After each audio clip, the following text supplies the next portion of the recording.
I'm rocking with G-Sportz.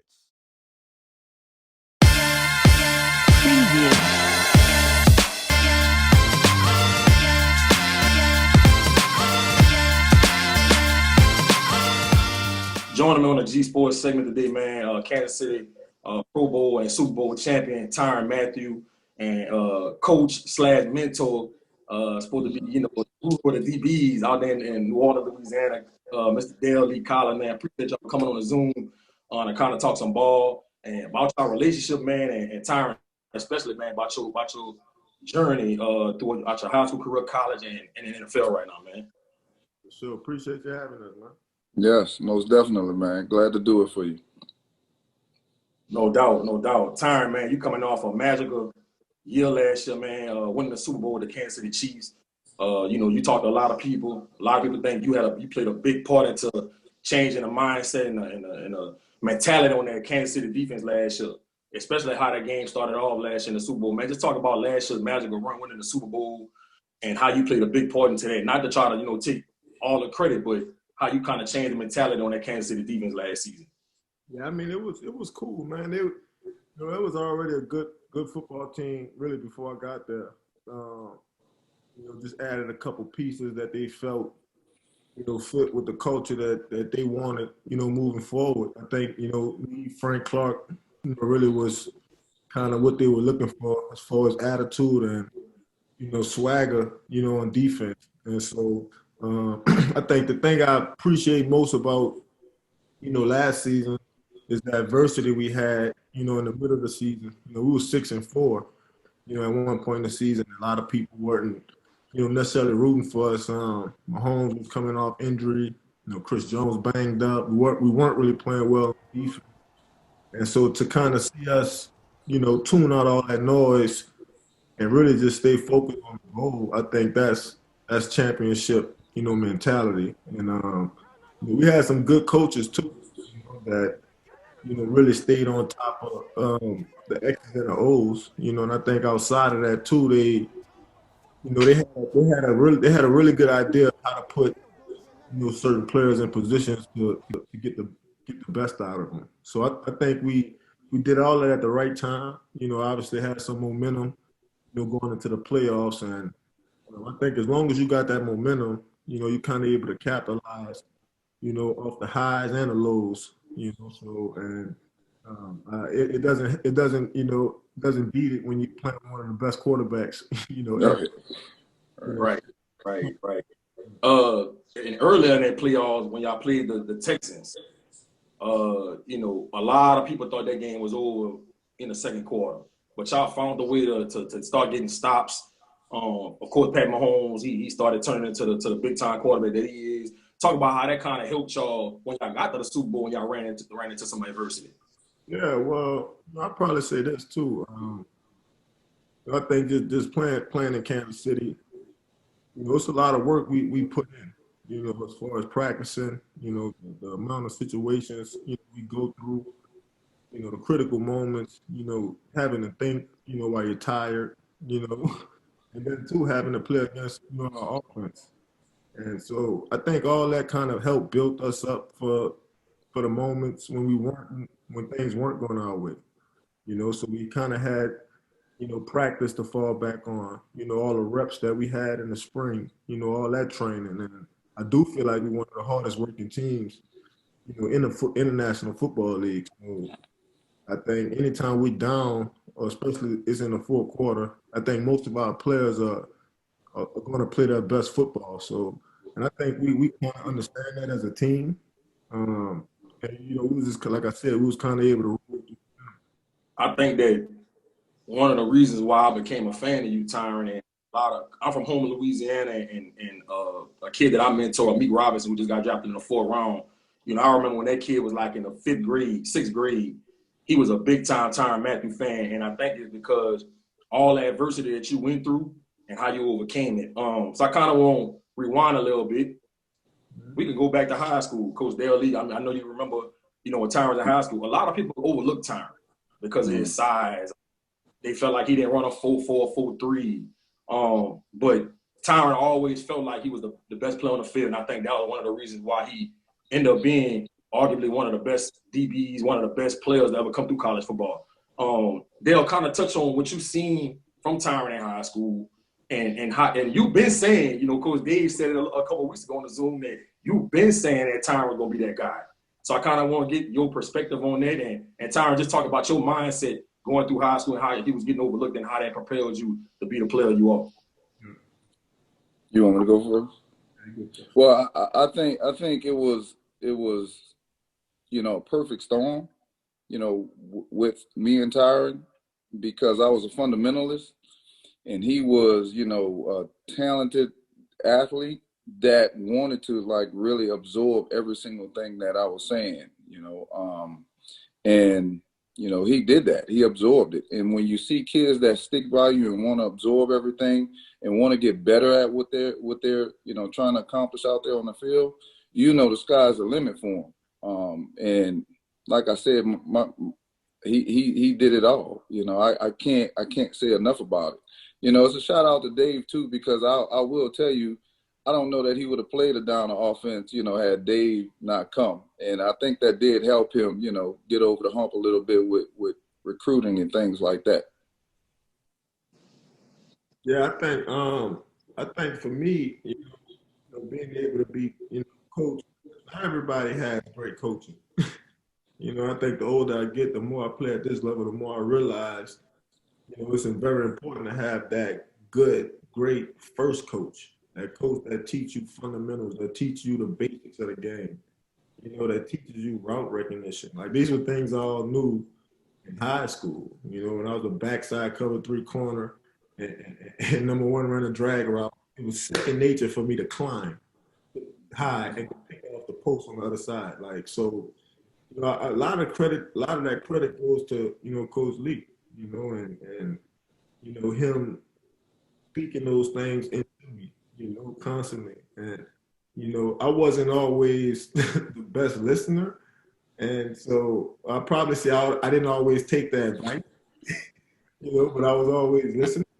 But for him to kind of, you know, believe in me and see that in me, you know, that right there gave me all the motivation I needed, you know, and for him to have those high expectations for me, because I shared it with him, you know, it's not like, you know, we didn't share the same expectations as far as when it came to me being a good defensive back. So, yeah, I always tell guys, you know, especially in the locker room, you know, because they always ask me, how you learn how to backpedal? How you learn how to do that? How you learn how to do this?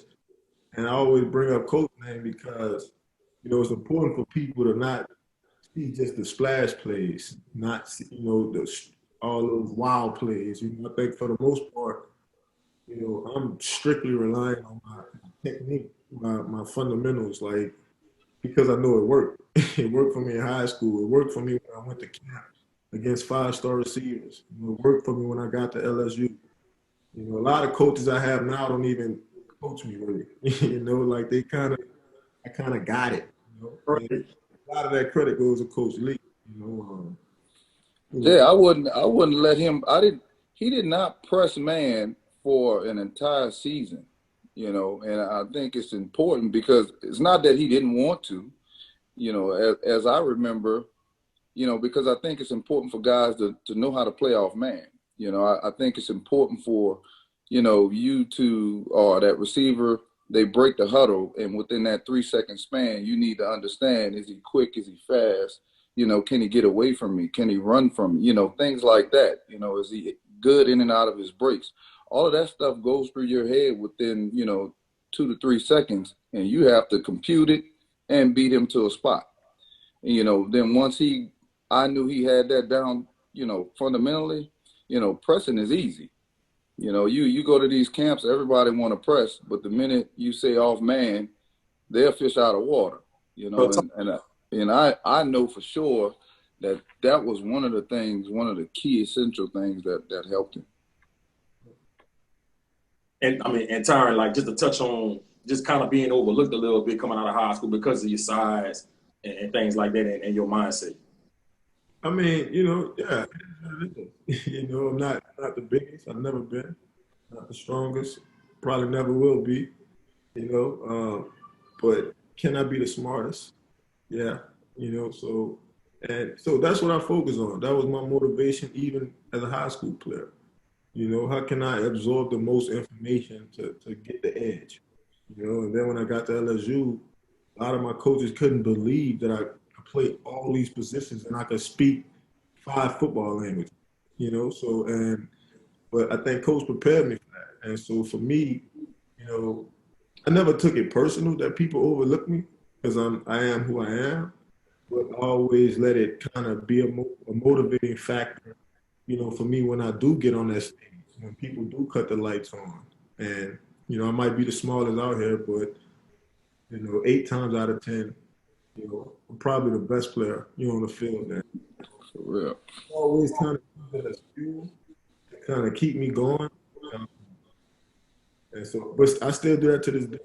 It's kind of like that chip that's never going to fall off my shoulder because that's the reality. Even NFL coaches, they're not looking for 5'9" Tyrann Mathieu. They're looking for 6'3" Tyrann Mathieu, 6'4" Tyrann. So every day I wake up, it's a responsibility that I have to remind them, I am, the guy that they should want.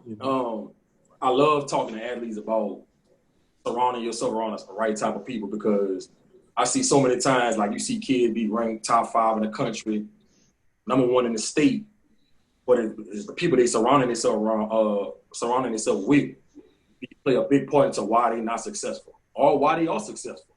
With somebody like Coach Dell-Lee and other people that you got in your circle that's tight-knit with you, talk about, for the kids that's going to watch this Zoom interview, how important is it, Tyrann, to have the right type of people around you to guide you and mold you when you're coming out of high school all the way through college and going into the league, and how that play a big part into you being successful in life and off the field as well.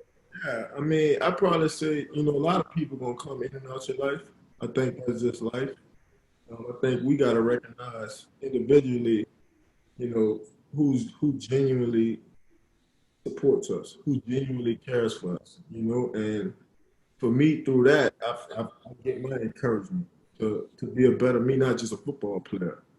And I think the more and more people you surround yourself around that have good intentions, that have good morals, and good character when you're not around, I think those are the people you should focus on. Those are the people, you should listen to. Because, I mean, this football life is tricky. Fame is tricky. Being the best in the world and having other people tell you that is tricky. So you just got to be conscious of the people you got around you and always lean on what you value the most, and not what you value necessarily at the present. And so, yeah, for me, that was always important. Just kind of keep the people around that I value the most. They'll kind of give you a take on some athletes surrounding themselves around the right type of people. Well, as you and I was discussing just a minute ago, I think it's important for guys to, make sure that they have the right people around them. And I think they, just trust yourself because as kids, we know who for us. We know who genuinely cares about us, who genuinely gives us respect and things like that. So I would just say, trust your inner self on that. And if you have to second guess it, then maybe you need to think about who you're around. So for the most part, for me, just, having the understanding of, who you are and what you are trying to accomplish and asking yourself, is that person helping me get there? Kids are about to start getting paid for their likeness in college football. If they would have had that when you was in LSU, I mean, I don't know how much money you probably would have made at LSU with the whole 100 badger thing and just that whole tour that you went on. A year and a half you was at LSU. Talk about how you built that brand at LSU with the whole 100 badger thing and how you embraced it and how you was able to live up to the hype of the 100 badger and carry it on to the NFL. To be honest, man, I had never thought about that. Like for me, I always loved the game. It didn't matter. Like Coach could tell you, it didn't matter if we was playing in a parking lot and we was playing on a Saturday night, Sunday night. Like if we was playing ball, like that's what I love to do. And I think people love that, you know, and I think the game is constantly growing. You know, people are seeing athletes for more than just, you know, making big plays. You know, so I think for me, man, it was nothing that I necessarily really did or try to do. I was just trying to play as hard as I can. I was trying to be the teammate I've always been. You know, even going back to St. Aug, I never really changed nothing. I never really, you know, even when I used to put the one eye black and double wristbands, like I never thought twice about that. That was just how I looked in the mirror. Like, okay, I'm rolling with that look. You know, other people kind of focus on that more than others did. And so, but I'm glad them people didn't pay me. Hey man, I'd have had Ferraris and I'd have had on campus. You know what I mean? Yeah. I was looking at something on Twitter, and they said Jamal Chase would have made like over $400,000 last year if he was getting paid for his likeness this past season. Yeah. So that's crazy for a college student, you know, still in college making that kind of money. So I can see why you're saying it. Yeah, but you know, right now, man, you know, I read a report that said, you know, basically the Baton Rouge area, the state of Louisiana, would lose up to $100 million if the LSU football season doesn't happen. But in my mind, what that told me was that those 100 players are worth $100 million. You know, and so do I think they deserve to get paid? Yeah, absolutely. You know, for a lot, you gotta understand, man. Like the game, it shrinks as you go. You know, so if you're one of these college sensations that have the ability to capitalize, you know, on your brand and your likeness and make $5, $10 million, you know, like that's a great thing. A lot of these kids aren't promised to get the second, third, fourth, fifth NFL contracts. A lot of them just not going to fit the system. Maybe they don't fit the coach. Maybe they don't fit the culture. So, you know, you would like to see kids be able to capitalize, you know, on that because once you get to the NFL, there's only 200 draft picks. Only so many undrafted guys going to make the team, you know, and so, but it's millions of kids that play college ball, you know, so if those kids could be able to kind of, you know, build a life for themselves, because it's kind of like a broken promise, right? Like, you Yeah. know, kids not gonna make it, and you know, even the ones that win Heisman and does great things, like they don't pan out. Most of them, you know. So I think it's a good thing. You know, it's a good conversation to have when you talk about kids capitalizing and being able to set up their future. You know, and then too, a lot of kids don't want the expectations that come with playing at this level. So, They don't want the drama. They don't want the misunderstanding. It's a lot of things come with making it as an NFL player. So, but I think we able to kind of give the power back to the kids when we tell them, hey man, you know, there's a $1 million check. You know, you've done great things as a 19-year-old. Those kids take that $1 million check and they able to set their families up, set themselves up for a great future. You know, and become their own boss, have their own expectations. You know what I mean? And not everybody can live under this microscope, being evaluated every day. You know, like Man, for real. I think it's a blessing when you love the game because you can tune out a lot of it, you know, and focus on the game. But not everybody has that capacity, you know, to do that. and what's y'all take on? And I know this basketball, but the kid Makir Maker, I think he's like 20 ranked 21 in the country or something like that. He committed to Howard University, and you got the kid from U High ranked number 9 in the country, Jordan Gilbert. He got Southern in his top 5. What's y'all take on kids starting to kind of give these HBCUs a chance to recruit them going forward? Me personally, I think it's powerful. You know, because what big universities don't realize, what big organizations don't realize, is the game is driven by the players. Period. It doesn't matter how much money you put in the state. It doesn't matter how much money you putting to the fans. It doesn't matter. It's all about the players, you know? And I think some of these players are that confident that they see themselves as visionaries. Like they see themselves as somebody that can handle it, being different, you know, that can really like spark change, that could make other people open their eyes, you know, and you know, I'd probably say more of those guys should, you know, because they'll be treated like gods. You know, they would have the first class experience. And not only that, man, a lot of these kids will be learning about their culture, learning about their history, where they come from. So, you know, it's a lot deeper than just them going there to play ball. You know, I think some kids want to know where they come from, who they is. You know, what is it? What are they inspired by? You know, and not all kids are inspired to, you know, by playing in front of hundreds of thousands of people or having 12 different uniform combinations. You know, some of these kids are like in touch with themselves. They know what they want. They know what they're chasing. You know, and so I salute them. You know, I salute them. I don't care if you pick LSU or Southern, but I respect the kid that picks Southern. I understand why the kid picked LSU. You know what I mean? Simply for me, they're gonna find you.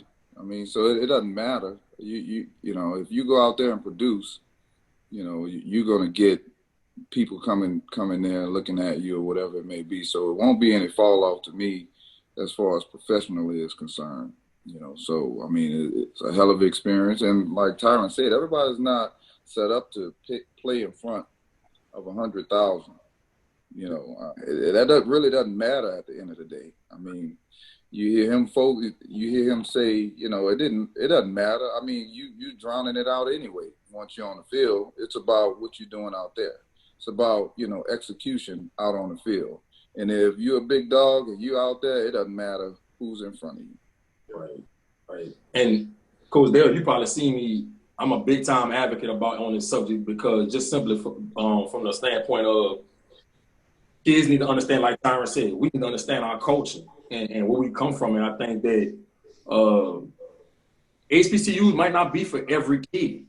Okay, I'm not saying every kid has to go to HBCU, but we should at least give them a chance to recruit us and build a relationship with us. And if it's not for you, it's not for you. But at least give them a chance. I've just seen so many kids in the past.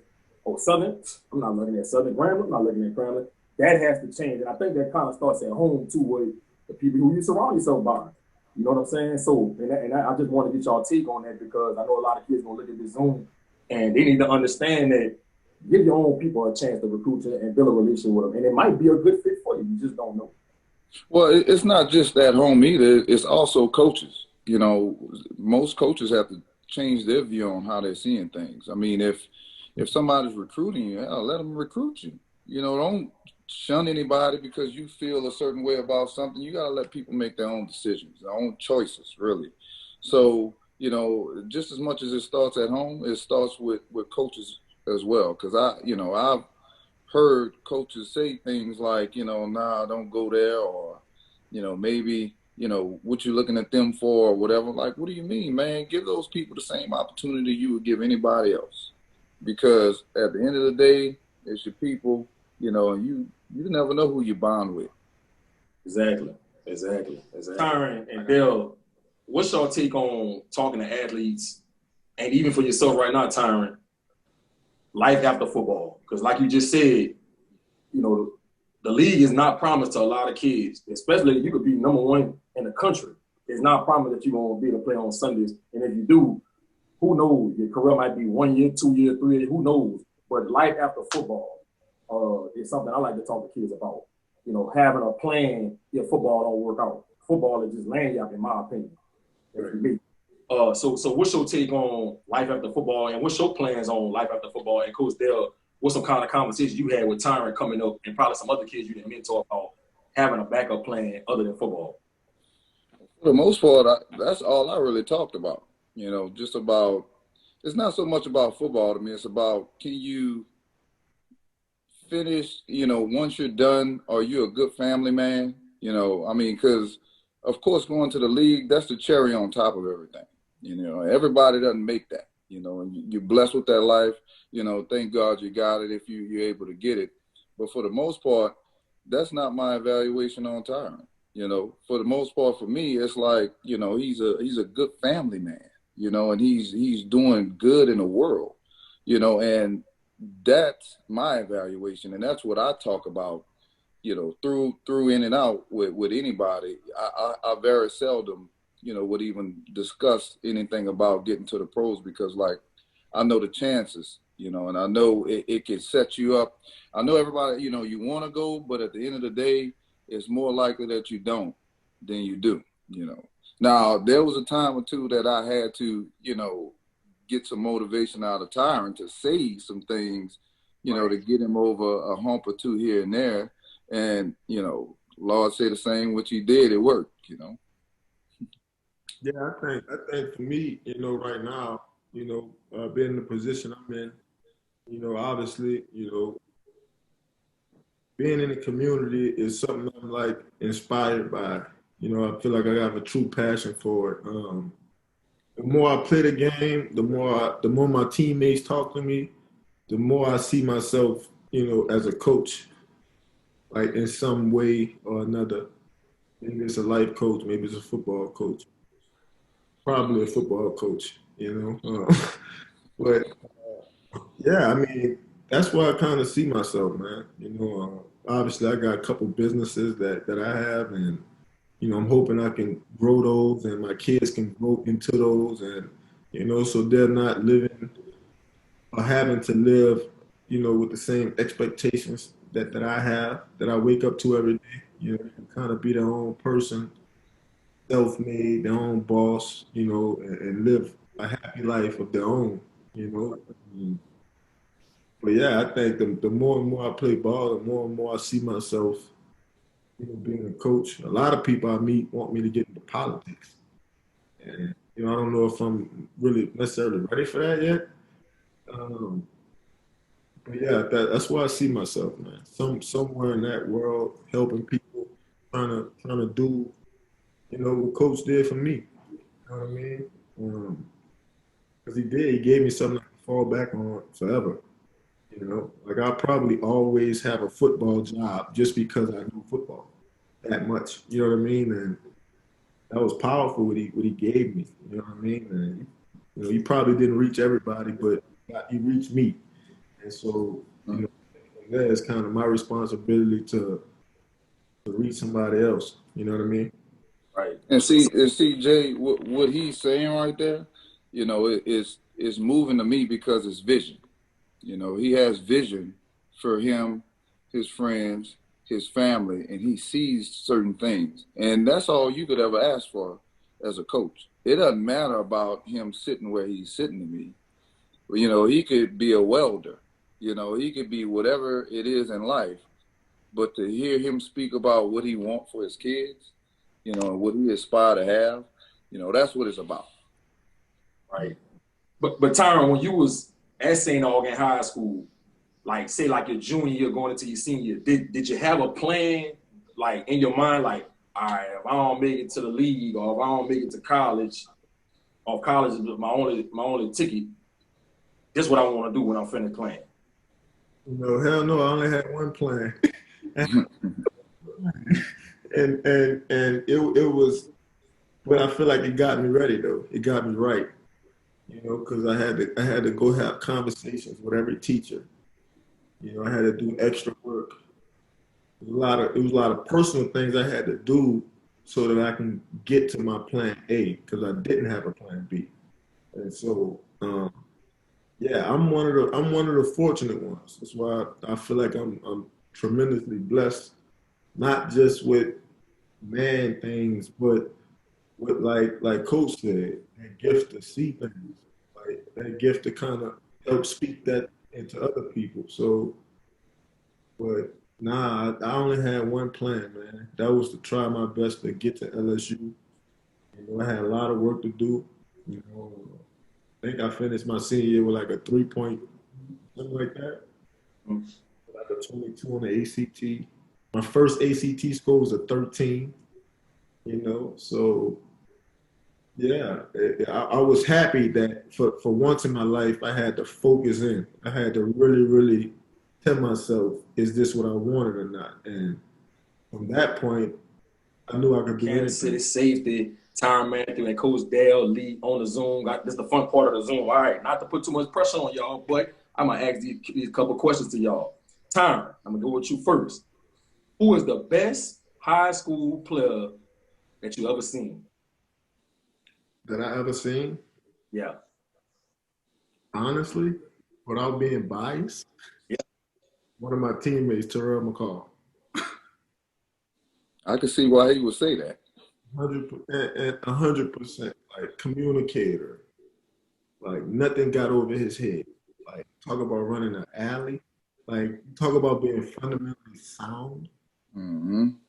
Being able to communicate route concepts and pass them off, like and be in sync. Nah, I think he had 17 tackles in one game. And I can remember Coach Cordova like calling me out, like, yo, Terrell McCall is like playing better than you. Like, period. Like, and it was like from that day on, I was like, I gotta, he made me play harder. You know what I mean? So yeah. Even in drill work, Yeah. he brought it every day. Because I've always had a passion for the game, but I was a cornerback. So I kind of developed that mindset. Like, if the ball ran on the other side of the field, I didn't have to chase it. And just watching him play the game, like he was never not chasing the ball. You know what I mean? So it added another element to my game, and I think even studying him, I've been playing with him, watching him play in high school, like he helped me see the game too through different. You know what I mean? And I was prepared, especially when I got to LSU, because it's like I played everywhere at LSU. And I kind of knew how to do it because I used to watch one of my best friends do it, every day. So, and I always thought I was better than him. So, Right. What about you, Dale? Besides Tyrann, you can't say Tyrann. I can't say Tyra. You can't say Tyrann. For me, I think it might be Kevin Falk. Kevin Falk was some of the things I saw him do, just in person was exceptional. I always tease him when I see him, like, where's that highlight? Because I actually had a chance to watch that highlight a few times, but I don't know where it is, and he's not giving it out, anything like that. But that's one of the greatest highlights I've ever seen. For him to, he could be he ran about a 4.3, and he would be running to the sideline with 4.3 speed and cut on a dime at 4.3 speed and get up the field and accelerate. You can have 5 defenders around him. He'll get out of it. He was slippery. But, for me, and what I saw with my own eyes, Kevin Falk was probably one of the best high school athletes I've seen. Gotcha. Favorite NFL player of all time? Wow. Of all times. Oh, man. Tyronn still not in it? I can't say him. Can't say Tyrann. Why though? It would have to be him for me, man. I mean, I'm sorry, but the things I see him do out there, I mean, man, all I could do is smile at the TV sometimes, or even if I'm watching it in person. Think about the first game, his first NFL game. I was able to be there, and I don't know if it was the first play or not, but he ran somebody down and got a strip, and caused a turnover. I mean, it doesn't get any better than that, Right. So, for me, it'll have to be my guy, man. I mean, and that, to me, it's not being biased. It's just what I see. It's about execution. It's about making plays. He's always in the top 5, top 10 when it comes to coverage, whatever it may be. And people don't really go at him like that. So, it's climbing, and it's gonna get even better than what it is. Darrell Reeves will be a close second, though. Gotcha. Who you got, Tyrann? Favorite player all time? Probably be Patrick Peterson or Charles Woodson. Probably to say those two. For different reasons, obviously, I think Charles just, he played so many different spots. Like he was one of those guys who saw it before it happened. You know what I mean? Like and made hustle plays. Was able to play safety, nickel, outside. Was really able to be versatile. Really when that really wasn't popular. People were looking for him. And then Pat P, because just his confidence, man, his the way he goes about his work, that willingness to cover Julio Jones play in and play out, regardless of if he caught 20 balls or if he held them to one catch. It was the same attitude, like he always took on the challenge, like never ran from it. Still don't run from it. Whereas you see a lot of corners. A lot of people they don't want that tall task. They don't want that smoke. Right. But yeah, man, he was one of those guys that really, really, truly believed in himself. So probably say those two. Gotcha. And my last question for you. Now, Tyrann, you can't say Coach Dell-Lee when I ask you this question. But who is your favorite coach of all time? For both of y'all. Probably to rephrase that. Who's the second favorite coach of all time? Man. Damn, I had some good coaches, man. Coach Miles was a good dude, man. He was a good man. Taught me a lot of lessons, not just football. Showed me how to really be a leader, take over a team, how to get them to kind of buy into me, what it was I really needed to do. Probably say Coach Miles. And then two, I'd probably say my D coordinator now, just from a schematic standpoint. I know you. Yeah, the whole defense is built for me. It's designed for me to be the best that I can be. It's a lot of pressure, a lot of responsibility, but that's always cool. When coaches name plays after you, they name packages after you. They give the defense your identity. And so, but yeah, I'd probably say Coach Miles.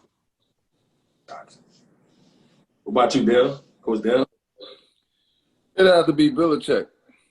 Being up there and being in his presence and being coached by him was something to die for. One of the most articulate, smartest, that I've been around, of course. I mean, he brings elements to the game or gives you perspectives that you would have never thought about. And, and some of that I took with me, with understanding leverage, coverages, knowing when you have help, when you don't, knowing how to rely on stuff like that, because you can't cover everything as a defensive back. If you're trying to cover everything, you won't cover nothing. So there's certain things you got to do. Right. There's certain things you got to do to you just spoke about doing your job and having an understanding of that. Gotcha. Man, I really appreciate y'all taking the time out your busy schedule, man, to do this Zoom interview with me, man. Tyrann, man, best of luck to you in this season, man. Stay safe with the virus and stuff going on. Have a healthy, free season. Coach Dell, the same to you, man. And hopefully we can do this again in the near future. So, man. No doubt. Appreciate it, man. All right. Appreciate you, bro. Love you, my guy. I'll hit you up. Love.